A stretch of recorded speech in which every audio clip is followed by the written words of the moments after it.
и, наверное, одно из крупнейших в Центральной Азии по разработке программного обеспечения. Мамлекеттик башкаруу менен кызмат көрсөтүүдөгү инновациялар деп аталган бүгүнкү конференцияга мамлекеттик каттоо кызматынын алдындагы инфоком ишканасы 4 заманбап санариптик долбоор даярдап келген. Алардын бири жасалма интеллект. Бул системаны атап айтсак, биз жанагы айдоочулук өбөлүк бергенде, ошол курсанттарды экзаменге киргизгенде, ушул системанын негизинде текшерип, анан экзаменге ошо киргенге мүмкүнчүлүк алынат.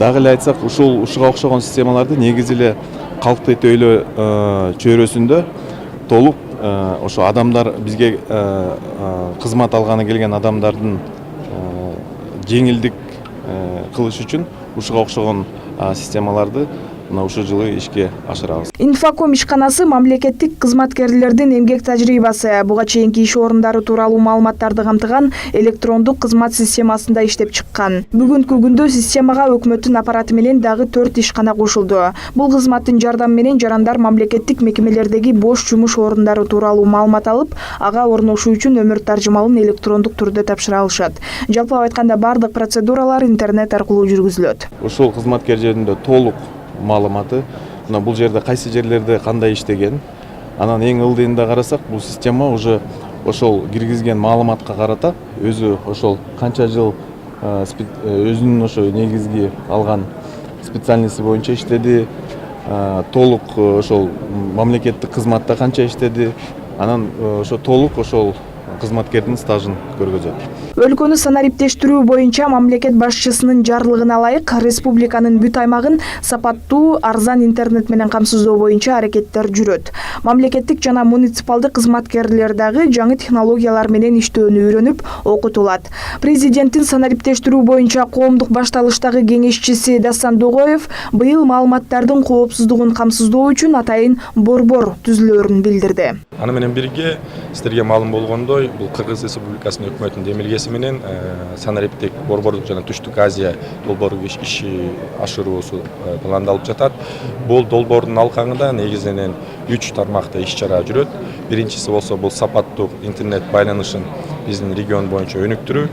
Андан тышкары бул жанагындай бирдиктүү санариптик платформаларды ишке киргизүү, аны менен анын ичинде дагы бул жанагы түндүк электрондук кызматташуу системасын өнүктүрүү.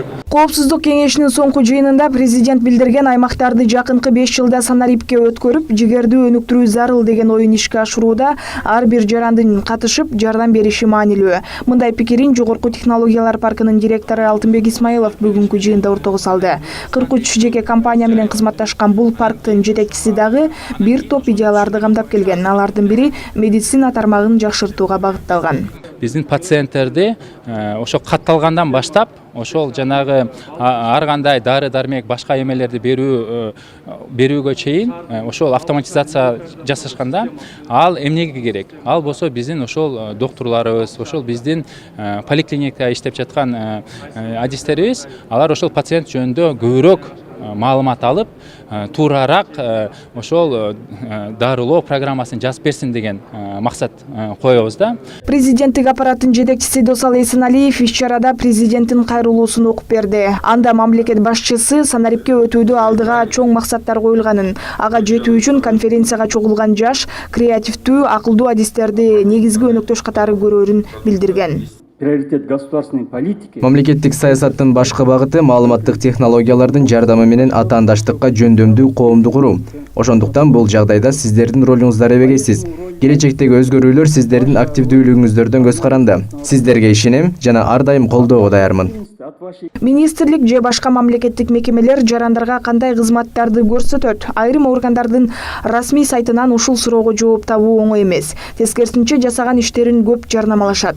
Санариптештирүү жылынын алкагында буга бөгөт коюу керектигин экс-президент Роза Отунбаева билдирет. Я абсолютно согласна с посланием президента. Мен президенттин айткандарына толугу менен кошулам. Бардык күчүбүздү топтоп жаңы кластер ачышыбыз керек. IT секторун өлкөдө эң өнүккөн тармакка айландыруу күн тартибиндеги башкы маселелердин бири. Аз убакыттын аралыгында Белоруссия бул жаатта үлгүлүү өлкө аталды. Бизге эмне тоскоол болуп жатат? Экономиканы, мамлекеттик кызматты жакшыртуу үчүн күчүбүздү бириктирүүгө чакырам. Белгилей кетсек, Санарип Кыргызстан 2019-2023 концепциясын ишке ашырууну камсыз кылуу үчүн жумушчу топ түзүлгөн. Региондорду өнүктүрүү жана өлкөнү санариптештирүү жылында жаңыдан жеке ишин баштаган ишкерлер үчүн уруксат кагаз же лицензия алуу процедуралары интернет аркылуу жүргүзүлөт. Ошондой эле мобилдик банкинг системасы менен алыскы аймактардын тургундары банк кызматтарын уюлдук телефон аркылуу колдоно алышат. Жайнагүл Талас кызы, Нурдан Карыпбеков, Пирамида.